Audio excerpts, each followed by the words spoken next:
வாழ்க்கையே போர்க்களம் வாழ்ந்துதான் பார்க்கணும்.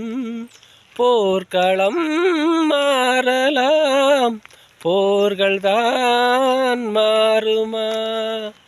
ஒலிம்பிக்கில் கூட ஓடி தங்கப்பதக்கம் வாங்கிடலாம் போலங்க. ஆனால் இந்த வாழ்க்கையில் ஒரு நாளை நம்ம கடத்துறதுக்கே அவ்வளோ ஒரு பெரிய சிரமமாக இருக்குது. முதுகில் குத்துறவங்க, முன்னாடி குத்துறவங்க, நெஞ்சில் குத்துறவங்க, நேரே எதுக்குறவங்க, எவ்வளவு பிரச்சனை. கீழே விழுந்தால் கை தூக்கி விடுதாங்களோ இல்லையோ, காலவாரி விடக்கூடிய கூட்டங்கள், அது கண்டுக்கிடாமல் போகக்கூடிய கூட்டங்கள், கை கொடுக்குறேங்கிற பேரில் காலவாரத கூட்டங்கள், நெஞ்சுக்கு முன்னாடி பேசுகிறவங்க, நேரில் பேசுகிறவங்க, பின்னாடி பேசுகிறவங்க, எவ்வளோ ஒரு பெரிய சிரமம். அவங்களெல்லாம் சமாளித்து அது கீழே விழுந்துட்டாலும் ஐயோ விழுந்துட்டானேன்னு பரிதாபப்படுற மாதிரி நடிக்கிறாங்க. ஓரளவு மேலே எழுந்துட்டாலும் கூட ஐயையோ அவன் வந்த வழி தெரியாதான்ட்டு ஒரு எகத்தாளமாக பேசுகிறாங்க.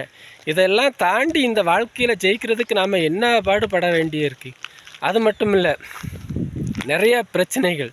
அதாவது உறவுங்கிற பேரில், கை கொடுக்குறங்கிற பேரில் காலவாரத கூட்டம், அப்படி நெஞ்சுக்கு எப்படி சொல்லனே அது தெரியலை. அதெல்லாம் தாண்டி சமாளித்து நம்ம மனதைரியத்தை உடைக்கிற மாதிரி ஒரு சில உறவுகள், ஒரு சில பேச்சுகள், நம்மளோட சிந்தனையை எதிர்மறை சிந்தனையாக பேசி நம்மளோட சிந்தனையை செயல்பட விடாமல் வைக்கிற நண்பர்களுங்க போர்வையில் வாழுத ஒரு கூட்டங்கள், எல்லாத்தையும் தாண்டி நம்ம எப்படியாவது ஜெயிக்கணும் அப்படிங்கிற ஒரு வெறியில் அப்படி எப்படி வாழ வேண்டியிருக்கு. எப்படி அது சொல்லன்னு தெரியலை.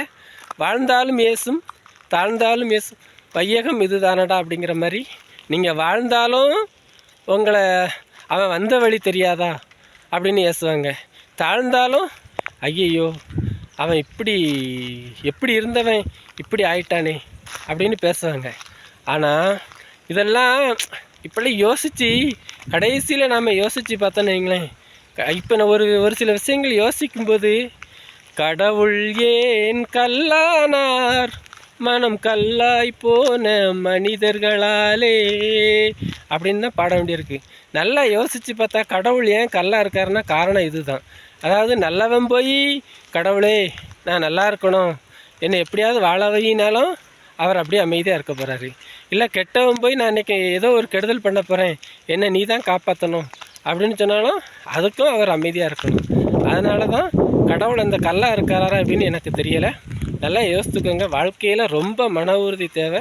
ஒவ்வொரு அடியும் நாம் ஜெயிக்கிறதுக்கு, அதாவது உதிக்கிற சூரியனை உள்ளங்கையால் மறைக்க முடியாதுங்கிற உண்மையை உணர்ந்து நாம் ஒவ்வொரு அடியாக எடுத்து வச்சோன்னா நம்ம மேலே படக்கூடிய விமர்சனங்களும் நம்ம நேர் எதிர தடை கற்களை கூட நம்ம படிக்கற்களாக மாற்றி வாழ்க்கையில் மிகப்பெரிய ஒரு வெற்றியை பெறலாம் அப்படின்ட்டு நான் நினைக்கேன். அது மட்டும் இல்லை, நீங்கள் எந்த ஒரு விஷயத்தை எடுத்துக்கிட்டாலும் கூட நீங்கள் உங்களோட முன்னேற்றத்தின் வழிகளை எந்த காரணத்தை கொண்டும் அடுத்தவங்களோட ஆலோசனை பண்ணாதீங்க. ஏன்னா அவங்க நமக்கு ஆலோசனைங்கிற பேரில் வரக்கூடிய ஒரு இதைத்தான் சொல்லுவாங்களே கூட, நம்மளோட தன்னம்பிக்கையை தட்டி கவிழ்க்கிற மாதிரி ஒரு கருத்தை தான் சொல்லுவாங்க. நம்மளை கைதூக்கி விடக்கூடிய அளவுக்கு யாருமே இங்கே சொல்ல மாட்டாங்க. மறந்துடாதீங்க. முதல்ல எந்த ஒரு விஷயத்தில் ஜெயிக்கணும் அப்படின்னு நினச்சா நம்மளோட மன உறுதி ரொம்ப உறுதியாக இருக்கணும்.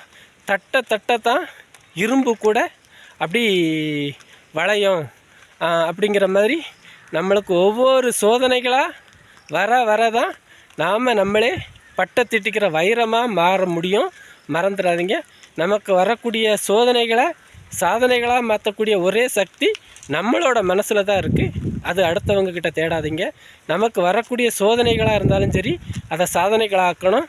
நமக்கு வரக்கூடிய தடை கற்களை கூட படிக்கற்களாக மாற்றக்கூடிய பயணம் நம்முடைய பயணமாக இருக்கும். எந்த ஒரு காரணத்தை கொண்டும் நீங்கள் நம்ம அடுத்த ஒரு முயற்சியில் அடி எடுத்து வைக்கணும் அப்படின்னு நினச்சா நிச்சயமாக உறவுகள்கிட்டையோ இல்லை நண்பர்கள்கிட்டையோ யார்கிட்டையும் நீங்கள் உங்களோட கருத்தை கண்டிப்பாக பகிர்ந்துக்கிடாதீங்க. ஏன்னா என்னை பொறுத்த வரைக்கும், என்னோட கருத்தை பொறுத்த வரைக்கும், அவங்க நமக்கு கை கொடுக்குறாங்களோ இல்லையோ, கண்டிப்பாக நம்மளை அடுத்த லெவலுக்கு போக விடாமல் கண்டிப்பாக ஒரு மட்டம் தட்டக்கூடிய வேலையை கண்டிப்பாக செய்வாங்க. மன ரீதியாக அது நம்மளை பாதிக்கும். அடுத்த கட்டமாக நாம் அந்த லெவலை தொட முடியாத அளவுக்கு நம்மளோட மனநிலை பின்வாங்கிறோம். மறந்துடாதீங்க. அதனால் கண்டிப்பாக நீங்கள் எந்த ஒரு முயற்சியிலும் ஜெயிக்கணும் அப்படின்னா நீங்கள் நம்ப வேண்டியது உங்களோட மன தைரியத்தை தான். உங்களோட மன தைரியம், உங்களோட இதய பலம், இதய நம்பிக்கை தான் நம்மளை அடுத்த வழிக்கு எடுத்துகிட்டு போவோம். மறந்துடாதீங்க. நன்றி, வணக்கம்.